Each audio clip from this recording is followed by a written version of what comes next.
নমস্কার, নিউজ টাইমের ডিজিটাল পেজে আপনাদের সবাইকে স্বাগত। আপনাদের সঙ্গে আমি সুপ্রিয়। আমার বিশেষ অনুষ্ঠান এডিট বিট নিয়ে হাজির হয়েছি আজ আবার।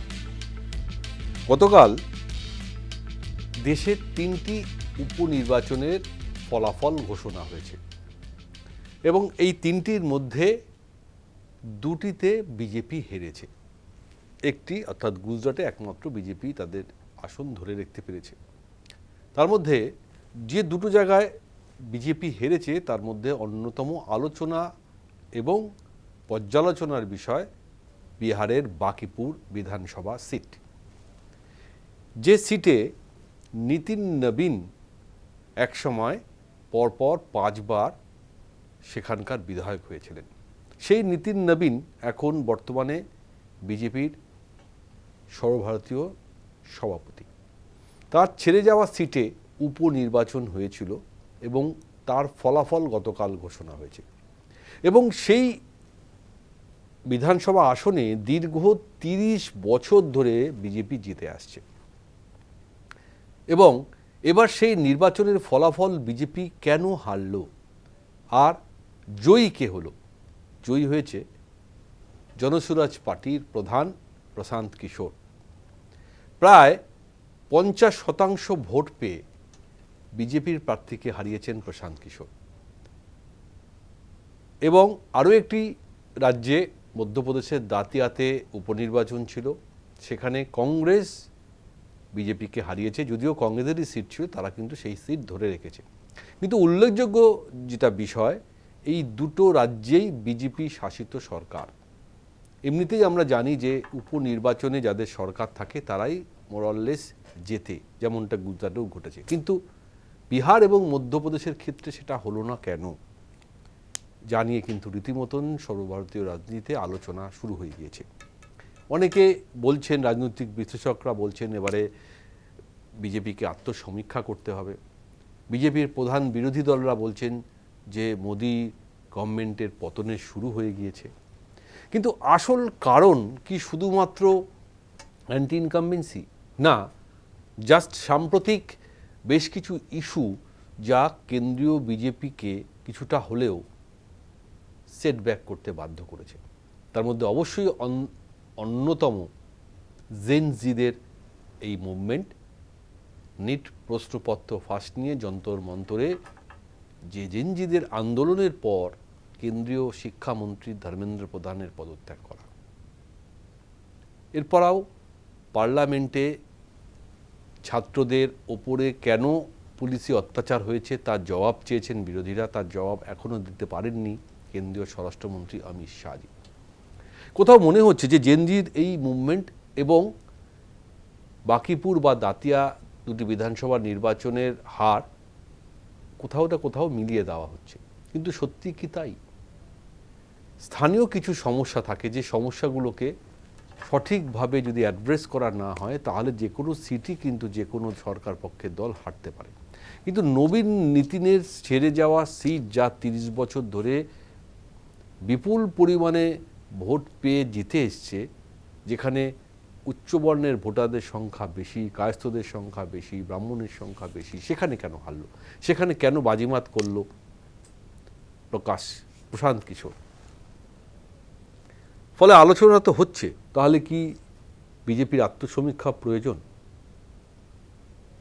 কিন্তু এই সিটে হারা নিয়ে আলোচনা হচ্ছে একটাই কারণে, বর্তমানে বিজেপি বিহারে সরকার চালাচ্ছে, নীতিশ কুমার নেই, সম্রাট চৌধুরী মুখ্যমন্ত্রী, এবং নীতিন নবীনের ছেড়ে যাওয়া সিটে তাদেরই একজন ক্যান্ডিডেটকে, খুব কাছের একজন ক্যান্ডিডেটকে সেখানে প্রার্থী করা হয়েছে। তা সত্ত্বেও কেন সেই সিটটা হেরে গেল, যেখানে কেন্দ্র বিজেপির থেকে অনেক রথী মহারথীরা এসেছিলেন প্রচারে এই উপনির্বাচন, তা সত্ত্বেও হেরে গেল? কারণ স্থানীয় কিছু সমস্যা হচ্ছে, যেটা কিন্তু তুলে ধরেছিলেন প্রশান্ত কিশোর। তাই এই জয়ের পর প্রশান্ত কিশোর কি বলছেন একবার অবশ্যই শুনুন।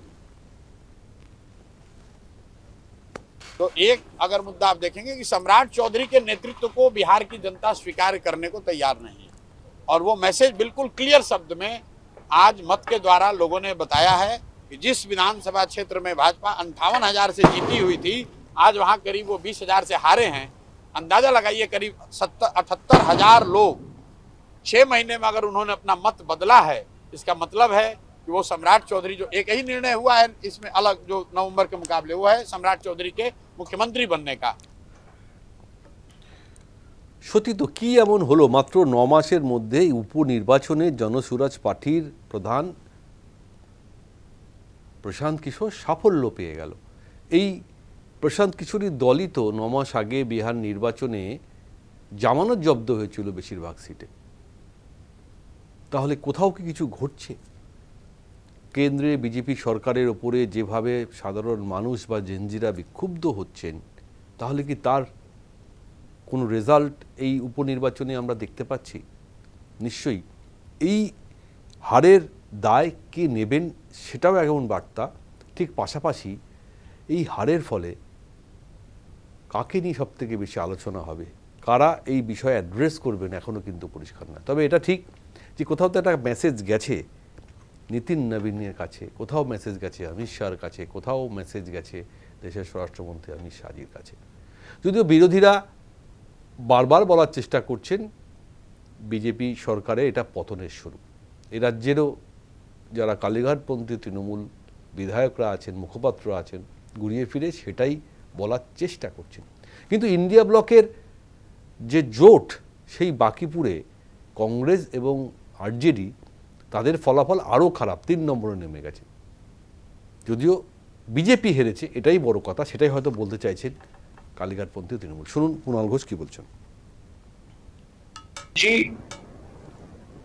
নতুন প্রজন্ম তারা বিজেপি কেন্দ্রের সরকারের উপর প্রবল ক্ষুব্ধ। দেশ যেভাবে চলছে, শুধুমাত্র আর্থিকভাবে নয়, সমস্ত দিক থেকে নতুন প্রজন্মের এগিয়ে যাওয়া, প্রতিষ্ঠা, স্বপ্ন বিঘ্নিত গোটা দেশ জুড়ে। এবং নতুন প্রজন্ম যেভাবে ক্ষুব্ধ, সেটা বিজেপি সামলাতে পারছে না। সেই ঘুরে ফিরে জেনজির বিষয় এসে যাচ্ছে। তবে বিরোধীরা এর আগে হেরে গেলে যে কথা বলতেন যে ইভিএম হ্যাক হয়েছে, ভোট চুরি হয়েছে, নির্বাচন কমিশন কৌশলে সরকার পক্ষের প্রার্থীদের জিতিয়ে দিচ্ছেন, সেগুলো কিন্তু আর কেউ বলছেন না। এটা তো প্রমাণ করে দেশে গণতন্ত্র আছে, হারজিত তো থাকবেই। তাই এ রাজ্যের পঞ্চায়েতমন্ত্রী দিলীপ ঘোষ সেটাই বলছেন যে গণতন্ত্র আছে বলেই আজ বিরোধীরাও যে কোনো সিটে জিততে পারেন। শুনুন কি বলছেন। রিগিং হয় সেখানে শাসক দল জয় হয়, পশ্চিমবাংলায় হতো। যেখানে ফেয়ার ইলেকশন হয়, মানুষ যাকে মনোমুখ করে তাকে জেতাবে। প্রশান্ত কিশোর একজন একটা রাজনীতি পার্টির নেতা, মানুষ হয়তো ভাবছে যে এরকম কাউকে দিয়ে টেস্ট করা যায়। বিরোধীরা যারা এখন চেঁচামেচি করে, তারা মানুষের উপর কখনো ভরসা করেনি, তাই রিগিং করতো, লুট করতো। একবার ক্ষমতায় এসে গেলে মানুষ যদি ভুল করে বসিয়ে দেয়, তারা লুটপাট করে ভয় দেখিয়ে ক্ষমতা ধরে রাখতো। সিপিএম করতো এখানে, তারপর টিএমসি 15 বছর করেছে। অন্যান্য রাজ্যে তাই, জিতে গেলে সেটা জনগণকে ধন্যবাদ দেবে না, আর হেরে গেলে ইভিএম কে দোষ দেবে। এই হচ্ছে বিচিত্র রাজনীতি। সত্যি কি কেন্দ্রীয় বিজেপি চাপে আছেন? কারণ দেশের বেশ কিছু সিদ্ধান্ত নিয়ে বিরোধীরা বারবার কিন্তু প্রশ্ন তুলছেন নরেন্দ্র মোদী, অমিত শাহকে নিয়ে। এই মুহূর্তে বাদল অধিবেশনে বেশ কিছু গুরুত্বপূর্ণ বিল আনার চেষ্টাও রয়েছেন। তার মধ্যে এক দেশ এক ভোট, মহিলা বিল, সংবিধান সংশোধন, ডিমিলিটেশন। কিন্তু এই বিলগুলো আদৌ কি আনা সম্ভব হবে? কারণ এই নিট প্রশ্নপত্র ফাঁস নিয়ে কেন্দ্রীয় সরকার এক্সাম সংস্কার করার জন্য ফ্যাক্ট ফাইন্ডিং কমিটি যেমন গঠন করেছে, কড়া আইন গঠন করেছে, তা সত্ত্বেও কিন্তু যুবকদের মধ্যে, জেনজিদের মধ্যে এখনও তার প্রভাব কিন্তু আমরা কিছু দেখতে পাচ্ছি না। কারণ এই আন্দোলন আরও বাড়ছে, আরও ছড়াচ্ছে। ককরোচ পার্টি যা শুরু করেছেন, সেই আন্দোলন প্রতিবাদ গোটা দেশে হয়তো ছড়িয়ে পড়তে পারে। কিন্তু কীভাবে সামলাবেন মোদী, অমিত শাহ? এই দুটোই উপনির্বাচনে হারা মানে এই নয় সব কিছু বদলে গেছে, সরকার পড়ে গেছে। কিন্তু ভাবার তো কোথাও না কোথাও জায়গা তৈরি হয়েছে, বিশেষ করে বাকিপুরের এই নির্বাচনের পরাজয়।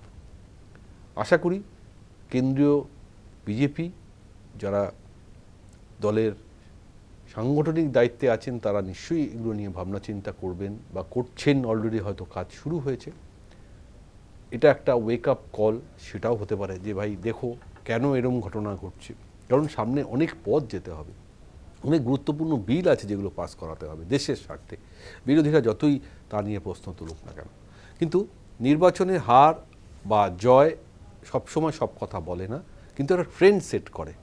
বা মোমেন্টাম শিফট হয়, সেই মোমেন্টাম কি সত্যি সত্যি শিফট করছে, সেটা আগামী দিন আমরা বুঝতে পারবো। যত আরও নির্বাচন সামনে আসবে বা কোনো উপনির্বাচনের আরও যদি কোথাও পরাজয় হয় বা কোনো রাজ্যে, বিশেষ করে আগামী বছর উত্তরপ্রদেশে ভোট রয়েছে, সেখানে বড় চ্যালেঞ্জ যোগী আদিত্যনাথের কাছে, সেখানের ফলাফল কি হয়, অর্থাৎ সব কিছু নিয়েই কিন্তু এখন থেকে কেন্দ্রীয় বিজেপিকে ভাবনা চিন্তা করতে হবে। তাহলেই হয়তো আগামী দিন আরও কঠোর বা কঠিন কোনো সিদ্ধান্ত তারা আসতে পারবে। আমাদেরও নজর থাকবে যে আগামী দিন কোন পথে কেন্দ্রীয় বিজেপি এগোচ্ছে এবং বাদল অধিবেশনে গুরুত্বপূর্ণ বিল পাস করতে পারছে কিনা। অনুষ্ঠান এখানেই শেষ করব। তবে নিউজ আপডেট এবং সমস্ত খবরের জন্য আপনারা নিউজ টাইম সাবস্ক্রাইব করুন এবং দেখতে থাকুন নিউজ টাইমের ডিজিটাল পেজ। নমস্কার।